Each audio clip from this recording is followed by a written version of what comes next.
Assalamualaikum warahmatullahi wabarakatuh. A'udzubillahi minasyaitonirrajim. Bismillahirrahmanirrahim. Wallahu a'lamu bima yun. Allah lebih mengetahui apa yang mereka sembunyikan. Dalam terjemahan ini ada tanda kurung dalam hati mereka.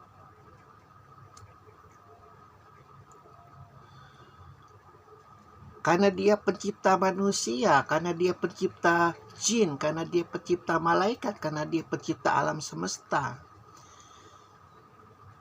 Maka dia mengetahui setiap sel-sel, setiap inci, setiap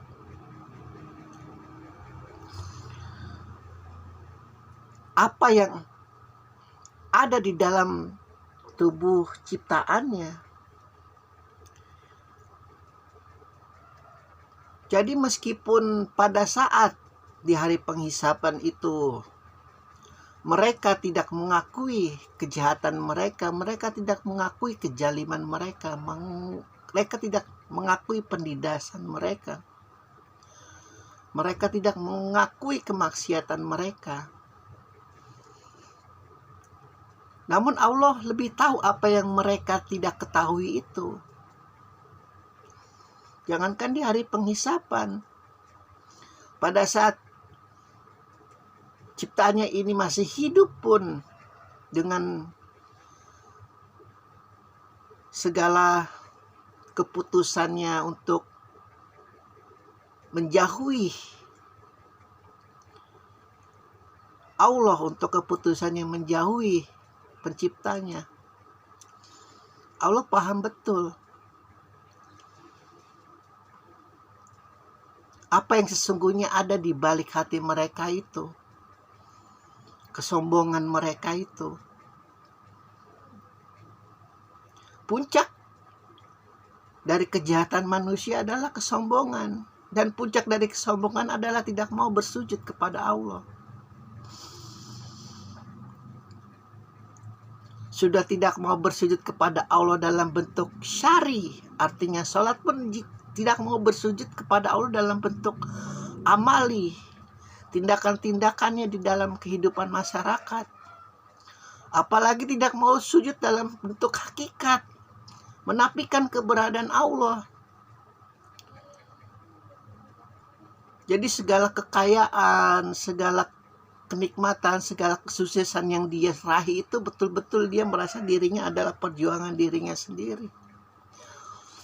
Namun terkadang manusia karena kepicikannya, karena kelicikannya, karena kedengkiannya, karena keiri hatiannya, karena kemunafikannya, ketika dalam suatu situasi yang sangat sulit, situasi yang penuh cobaan, ujian, dia mengambil keputusan menyalahkan Allah.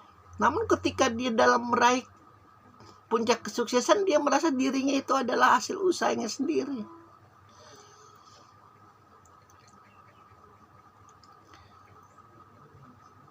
Kesombongan-kesombongan laknatullah itu yang disebarkan dalam bisikan-bisikan manusia. Dengan senjatanya adalah 5 panca indera manusia itu, mata, telinga, hidung, kulit. Terus menerus dibisikkan bahwa Allah itu tidak ada, tidak perlu kau sembah. Kau harus berjuang dengan penuh keyakinan dirimu sendiri tanpa butuh bantuan Allah. Padahal Rasulullah sendiri mengatakan, aku tanpa Allah bukanlah siapa-siapa. Seorang Muhammad yang jujur, seorang Muhammad yang sangat kita yakini kesuciannya, mengatakan aku tanpa bantuan Allah bukan siapa-siapa.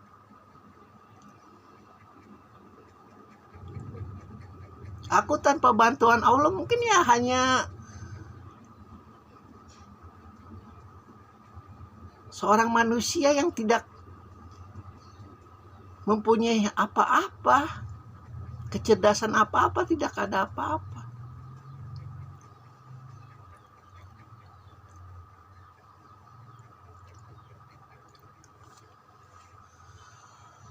Ada hal yang sangat kita yakini di dalam sebuah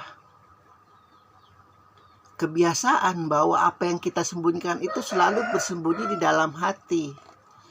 Bukan ingin menyalahkan tafsiran ini. Sesungguhnya segala sesuatu yang tersembunyi itu seluruh sel-sel di dalam darah itu. Karena iblis ketika Adam tercipta dalam bentuk dummy, patung di surga pertama, dia sudah masukin itu seluruhnya. Dia tahu itu letak-letak manusia itu, kalau digoda itu. Enaknya taruh di mana itu, bisikan-bisikan itu.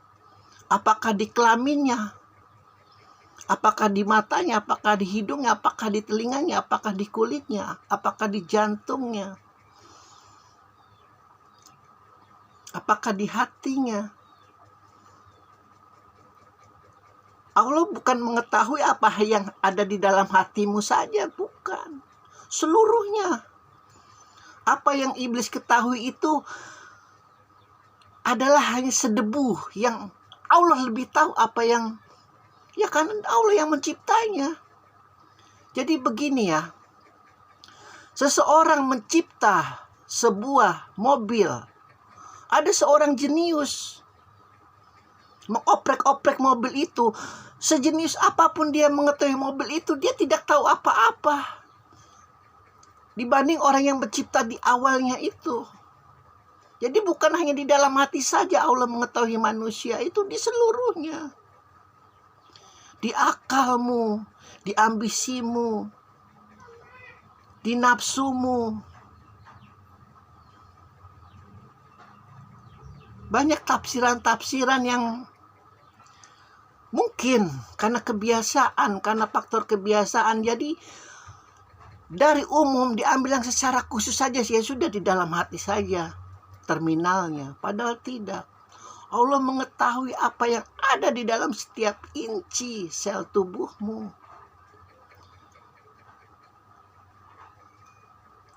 Itu rambut yang sehelai yang dulu kau jatuh ketika berzina, itu rambut sehelai yang ketika engkau jatuh ketika kau bercinta dengan istrimu, itu nanti akan lari kemana Allah tahu. Apakah harus dibakar di neraka, apakah harus diterbangkan ke dalam surga menikmati bercinta dengan bidadari-bidadari, begitu. Karena Allah itu yang paling maha.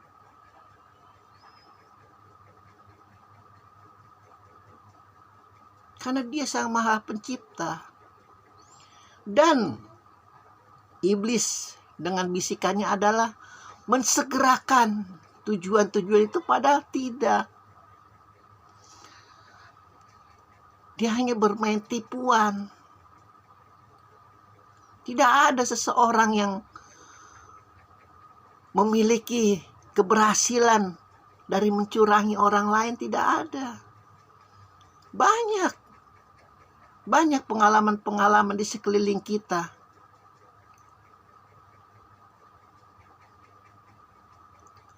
Al-Quran selalu mengajarkan, ikuti itu Muhammad yang penuh kesukaran.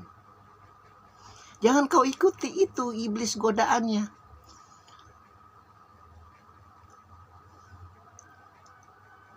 Apa yang Muhammad rasakan, cobaan yang Muhammad rasakan, ujian yang Muhammad rasakan, kepedihan, kesedihan pun sebenarnya sama apa yang Abu Sufyan rasakan musuhnya.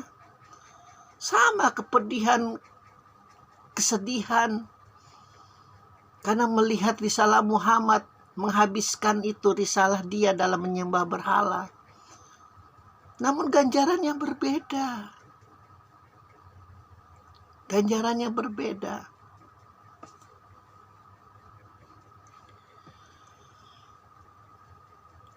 Batas kesombongan itu adalah tidak mau bersujud kepada Allah.